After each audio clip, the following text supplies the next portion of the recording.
তো আমার জিনিস দেখলেই শুধু হবে, আমার মামামের জিনিসগুলো দেখতে হবে তো, তাই না? তো দেখো, প্রথমেই আমি দেখাবো মামামের যেগুলো আমি কিনেছি, মানে রানাঘাটে গেছিলাম তখনও, প্লাস অনলাইন থেকেও কিছু জিনিস এখানে কেনা আছে, সবটাই পুজোর জন্য আমি কিনে রাখছি। তো ফার্স্টেই দেখো এই টপটা দেখো কতটা সুন্দর, এটা পরে তো মানে বলতে নেই, মেয়েকে পচা লাগছিল। তো যাই হোক দেখো এই যে এটা টপ, সাথে হচ্ছে এই যে স্কার্টটা, এটা অনলাইন থেকে নিয়েছি, মানে স্কার্ট প্যান্ট টাইপের, হট প্যান্ট টাইপের। তারপরে এই দেখো এইটা, এই টপের সাথে এই প্যান্টটা, এটা অনলাইন থেকে নেওয়া। আর এই স্কার্টের সাথে এই প্যান্ট, এই টপটা, এটা অনলাইন থেকে নিয়েছি, ভীষণ সুন্দর। এটার একটা গ্রিন কালারও আছে, কিন্তু এরকম কাজ করা না সেটাতে এতটা, কিন্তু ওটা পরে মামাকে খুব ভালো লাগছিলো বলে আমি আবার নেক্সট এটা আবার অর্ডার করে দিয়েছি ডবল করে। মামা একটু মেকআপ করো না, তুমি একটু মেকআপ করো, মেকআপ, হ্যাঁ টিপ টিপ। আর আমরা রানাঘাটে গেছিলাম, মানে পুজোর আমার শাড়ি কিনতে আর কি, তো তখন রানাঘাটে আমরা বাজারে বেরিয়েছিলাম, তখন গিয়ে মেয়ের জন্য এগুলো স্টাইল বাজার থেকে কিনে নিয়ে এসেছি। এই একটা ফ্রক, একটু মেকআপ করো না, এটা দিয়ে নাও, মেকআপ করো না, এটা দিয়ে একটু মুখে মেকআপ করো তো। হ্যাঁ তাই, এই জামাটা দেখো তো কেমন লাগছে মাম্মা। এই যে এই একটা জামা, এই জামাটা তো ভীষণ কিউট, আমার তো হেভি পছন্দ হয়েছে এটা।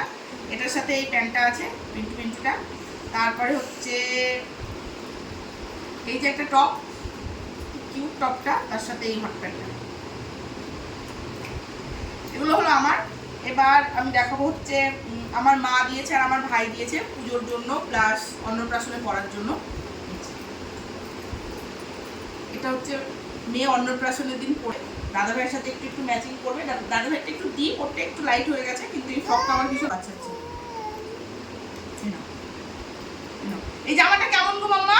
দেখো তাকাও, দেখো জামাটা দেখো, নতুন জামা, দেখো নতুন জামা, ওর কোনো হেলদোল নেই। যাই হোক এই যে এই জামাটা দেখো, ফ্রকটা। তারপরে হচ্ছে